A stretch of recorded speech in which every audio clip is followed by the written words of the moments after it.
when my daughter-in-law screamed at me, "You're just a bitter old woman. You're jealous because my parents have money." I felt my whole world shift. I need to tell you what happened that led to this moment, so please stay with me as I share my story.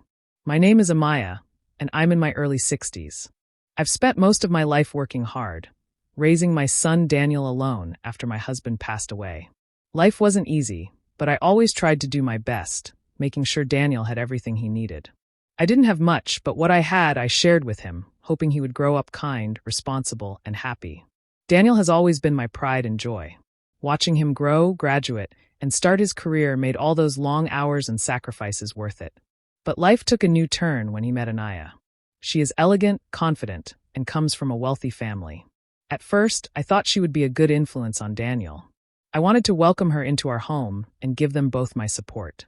But soon, I realized that her attitude was very different from what I had imagined. Anaya began to show subtle signs of disrespect. She would roll her eyes when I offered advice, make comments about how things should be done like her family does, and flaunt her wealth in ways that made me feel invisible in my own home. My own son, Daniel, seemed unable to see it. Whenever I tried to speak up, he would defend her, saying I was overreacting or imagining things. It hurt more than I could ever explain. My own son, who I raised with so much love, couldn't see how his wife was treating me. It wasn't just little things anymore. During family dinners, Anaya would criticize my cooking, comparing it to her mother's extravagant meals. She made me feel like a guest in my own house, as if all my years of effort and love didn't matter. I tried to brush it off, telling myself it was just her personality, that maybe she didn't understand me. But inside, each comment, each cold glance cut deeper than the last. I've always believed that family should be a source of comfort and support, but Daniel's marriage to Anaya made me feel isolated, unappreciated, and at times invisible. I had spent decades giving my all to raise my son, and now, the person he chose to spend his life with seemed determined to undermine everything I had worked for. That's when the tension finally broke, and the words I never thought I'd hear came out of her mouth. Words that left me stunned and questioning whether all those years of sacrifice had been in vain. From the moment Anaya stepped into our home, I noticed little things that didn't sit right with me. She would roll her eyes when I offered suggestions about the house or family matters, as if my experience and opinions didn't matter. She started making decisions without including me, treating me like an outsider in my own family.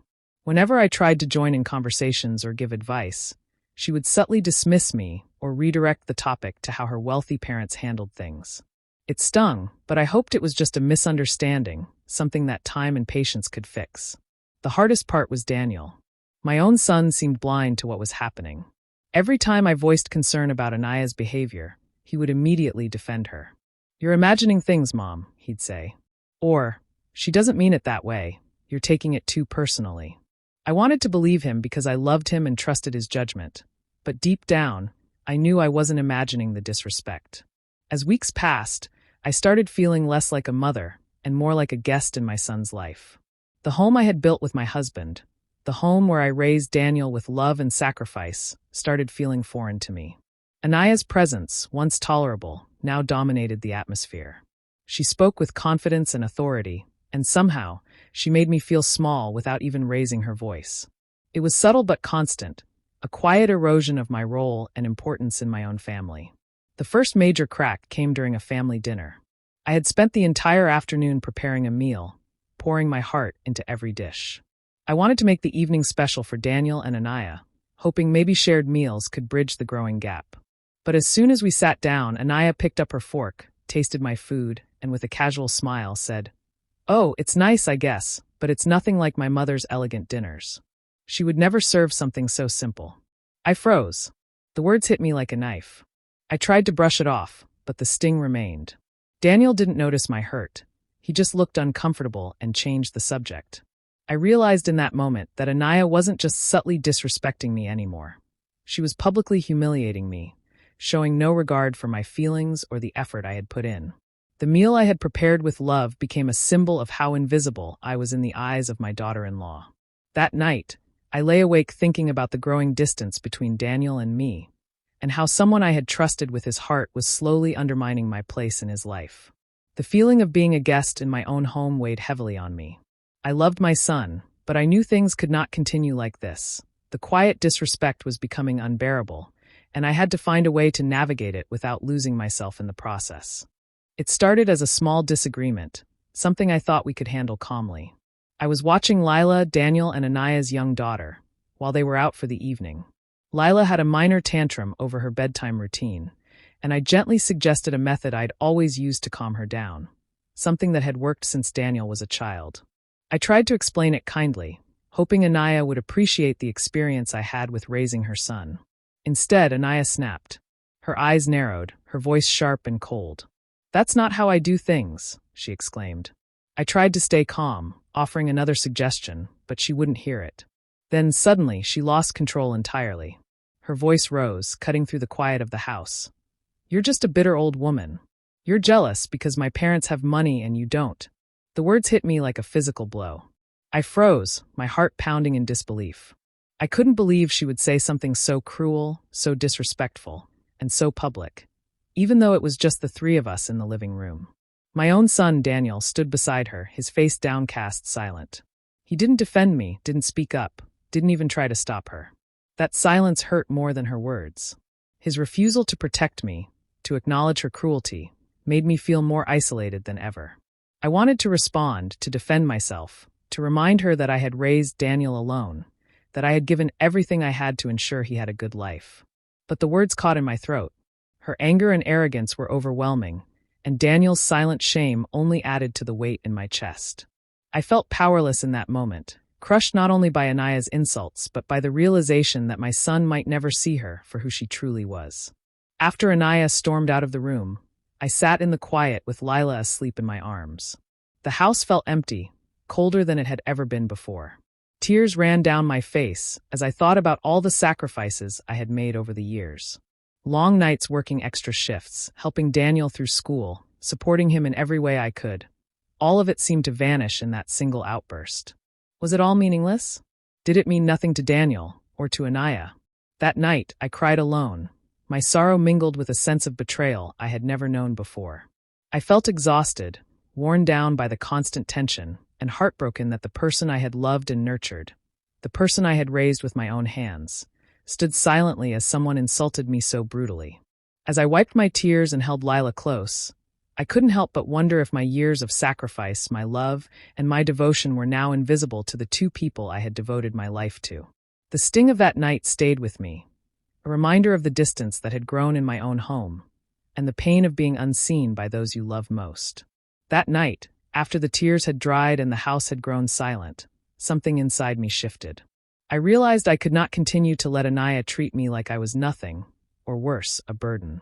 I had spent decades giving, sacrificing, and nurturing, only to feel invisible in my own home. I decided then and there that I would no longer be a victim. I thought about Daniel, about the life I had given him. I had worked 2 jobs for years, rising before dawn and returning home long after dark, just to make sure he had food on the table and a roof over his head. I had scrimped and saved to pay for his college tuition, refusing to let financial struggles stop him from achieving his dreams. I even helped with the down payment on his house, the same house Anaya now called our house, as if my name and efforts no longer mattered.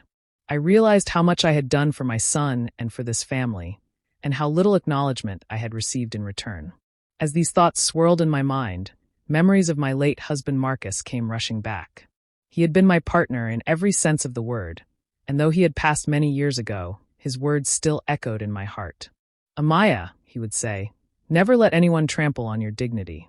Stand tall, even if the world tries to push you down. You are worth more than they can see." I remembered the strength he had always encouraged in me, the courage he believed I carried, and I felt that old fire rekindle within me. The heartbreak from Anaya's cruelty and Daniel's silence hardened into resolve. I could feel a new determination growing inside me, a refusal to let anyone undermine my worth or erase the life I had built. Anaya thought she could belittle me, make me feel small, and bend me to her will, but she had no idea who she was dealing with. I had raised a son with love and wisdom, endured hardships with dignity, and carried on through life with strength and perseverance. I would not allow her arrogance to strip me of the respect I had earned. In that moment, I made a silent promise to myself. I would protect my place in this family, not out of spite, but because I deserved recognition and respect. I would not let my sacrifices be forgotten. I would not let someone else's pride and entitlement dictate my self-worth. And if Anaya wanted to challenge me, she would soon realize that I was far stronger than she could ever imagine. The sadness and pain were still there, lingering beneath the surface, but they were no longer enough to hold me down. I felt a quiet power settle over me, a clarity of purpose that made the fear and uncertainty fade. I understood that humiliation and disrespect were not the end. They were the beginning of a reckoning I had been silently preparing for all these years. I would no longer hide. I would no longer apologize for my life, my efforts, or my love. If Anaya wanted to humiliate me, she had no idea what was coming. And for the first time in a long time, I felt in control again.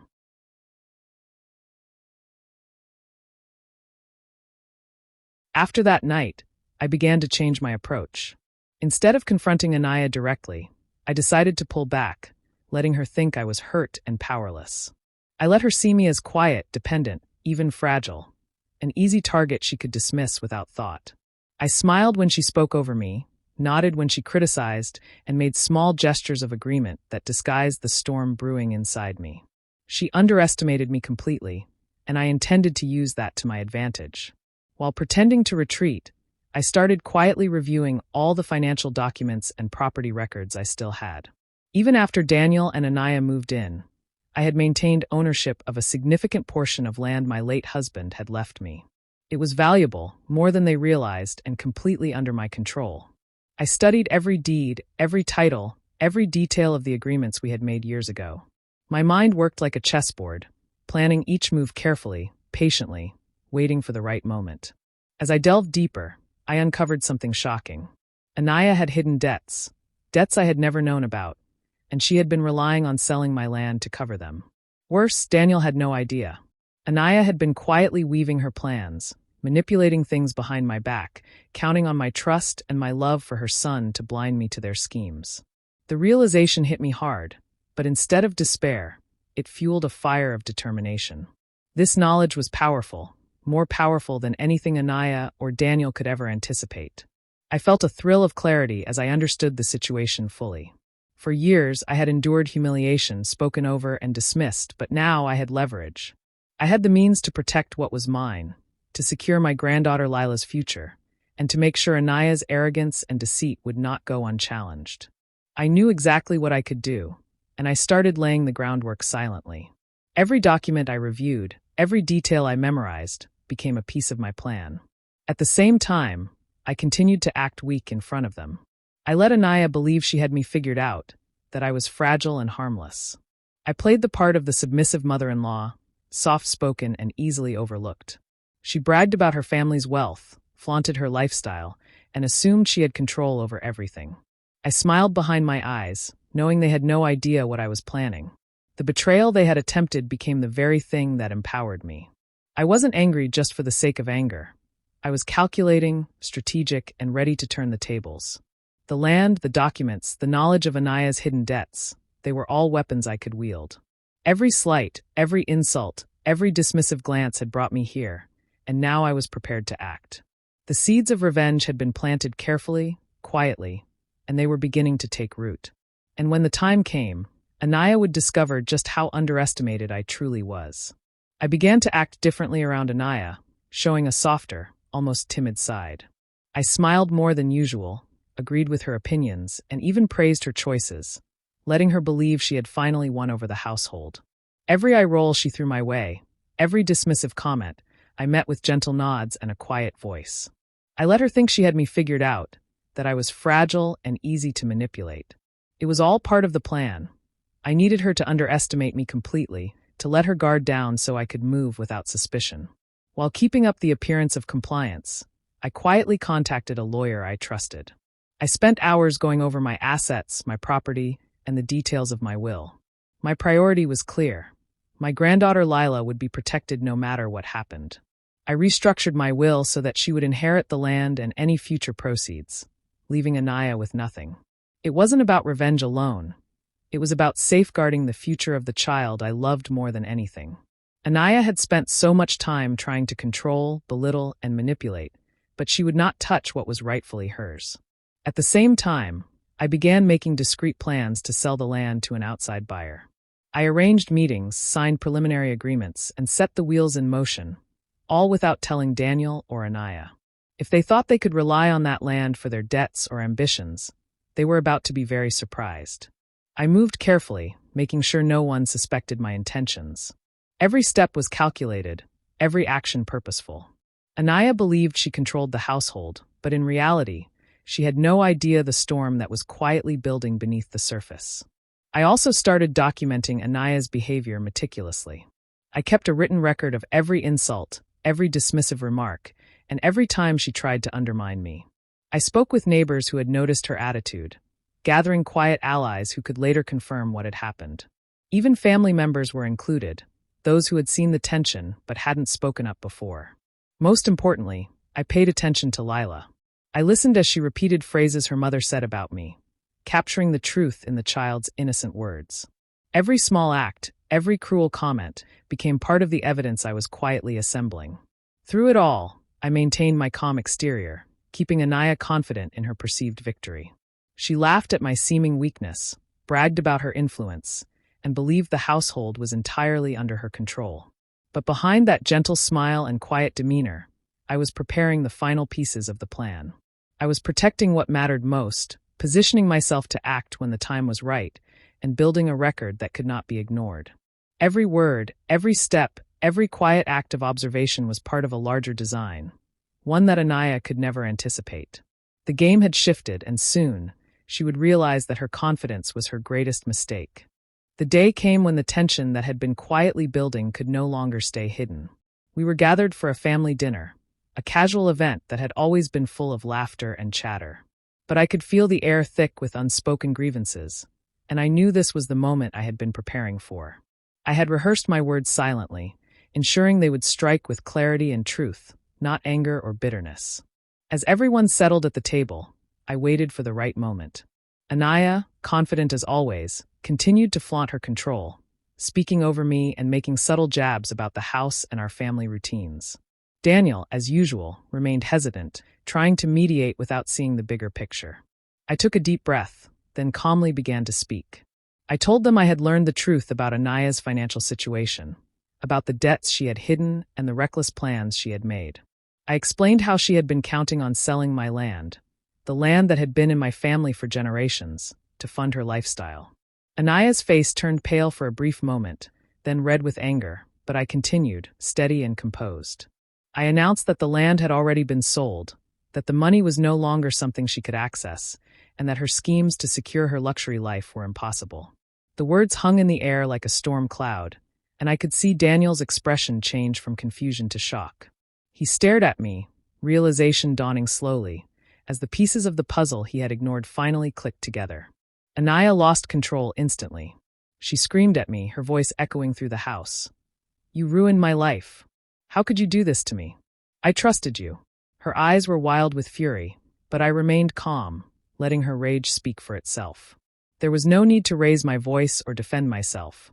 The truth was undeniable, and her reaction only proved how deeply she had relied on deception to manipulate those around her. Daniel was frozen, his face pale, his guilt and shame evident. He looked at me, then at Anaya, as if seeing both of us clearly for the first time.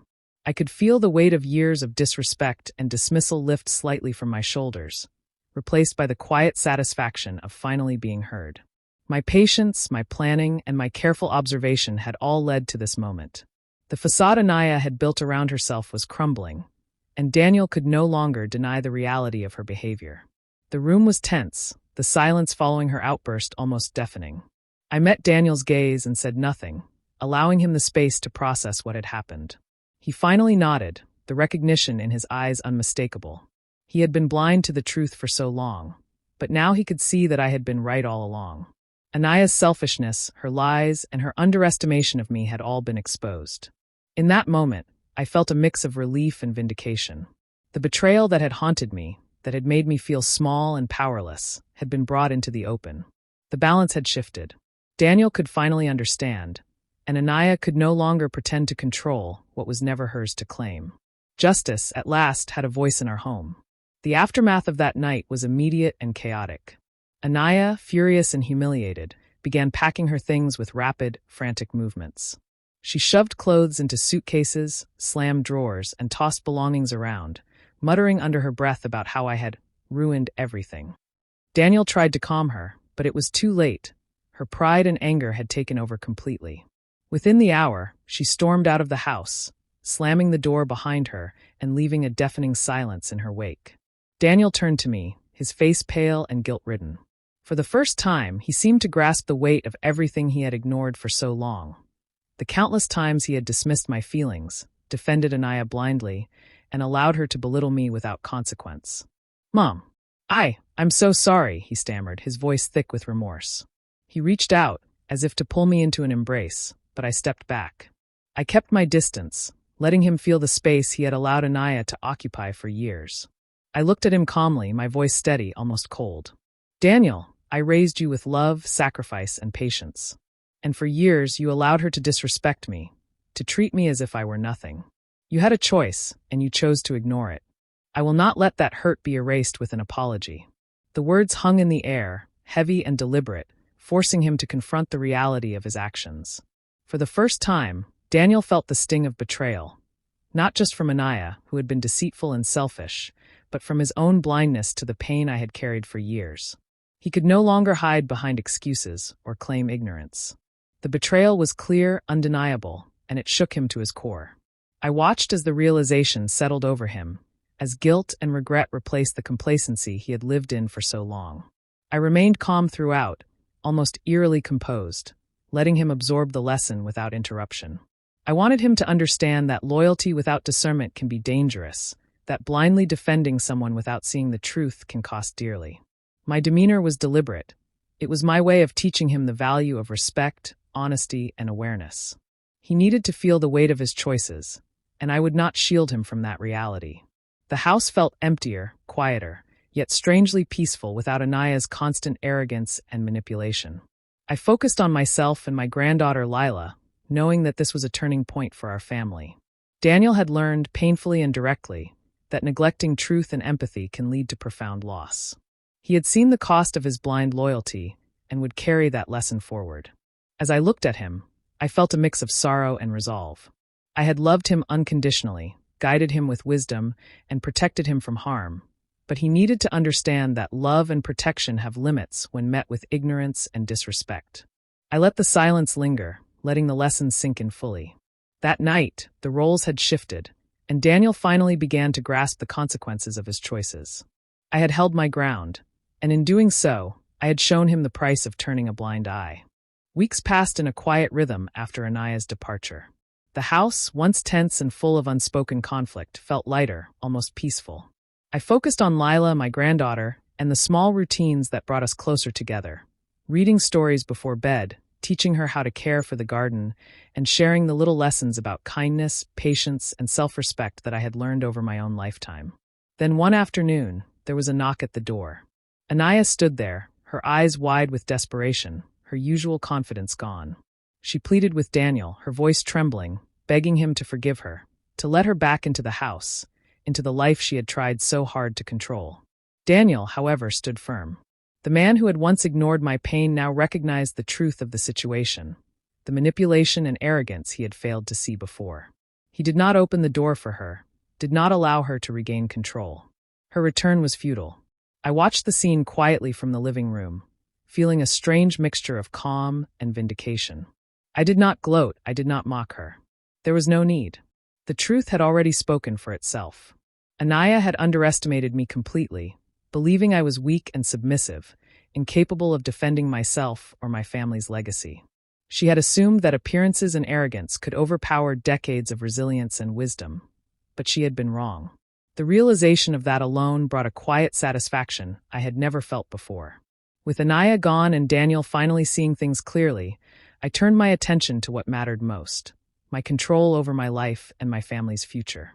I managed my finances carefully, making sure that the land and assets were secure and that Lila would inherit them without interference. I no longer had to fear manipulation or disrespect. Everything I had worked for, every sacrifice I had made, was now protected.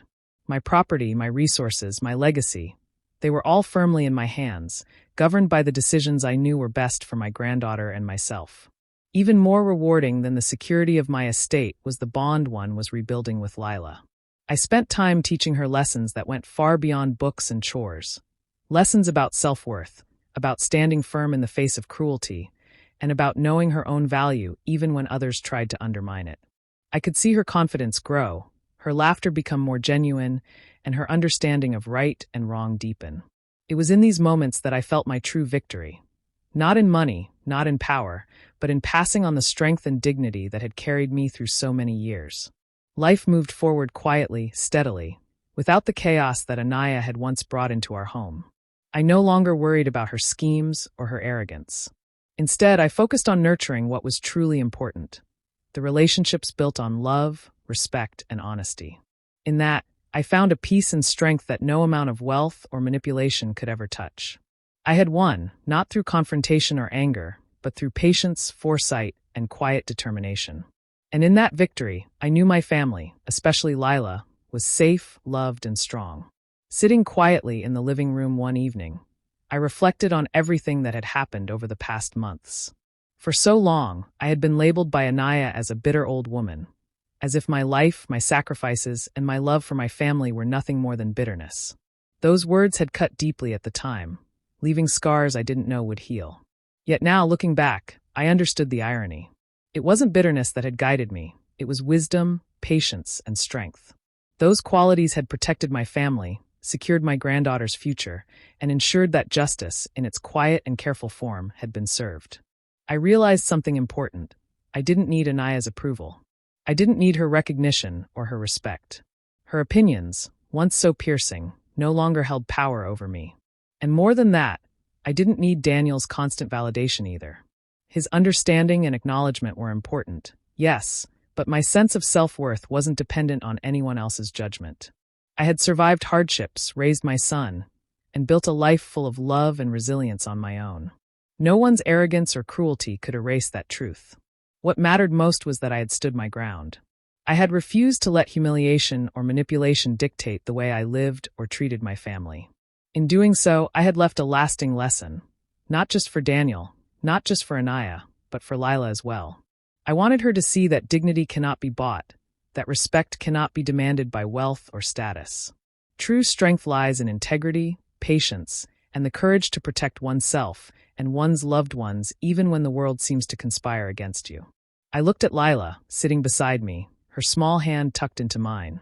Her eyes were wide and curious, and I felt the weight and joy of responsibility in that simple touch. I promised her, silently and firmly, that I would teach her everything I had learned, to recognize cruelty, to stand up for herself, and to never let anyone diminish her value. She would know from an early age that self-respect is priceless, that kindness does not mean weakness, and that her worth is never defined by the opinions or wealth of others. In that moment, I felt a deep sense of peace. The house was quiet, the tension that had once filled every corner now gone. I had endured, planned, and acted with careful thought, and now my family was safe, my granddaughter's future secured, and my own dignity preserved. Life would continue, filled with love, lessons, and small victories that mattered far more than any argument, insult, or insulted ego. Holding Lila's hand, I whispered a vow to her. She would grow up strong, confident, and aware of her value. And as I felt her tiny fingers wrap around mine, I knew that all the pain, all the struggle, and all the battles had been worth it. For in the end, strength and wisdom had triumphed where arrogance and cruelty had failed, and dignity, real, unwavering dignity, had endured. What would you have done if you were in Amaya's shoes, stood your ground, or tried to keep the peace? Share your thoughts in the comments. I really want to hear your opinion. And if you love heartfelt, emotional stories like this, make sure to subscribe and hit the notification bell so you don't miss the next one.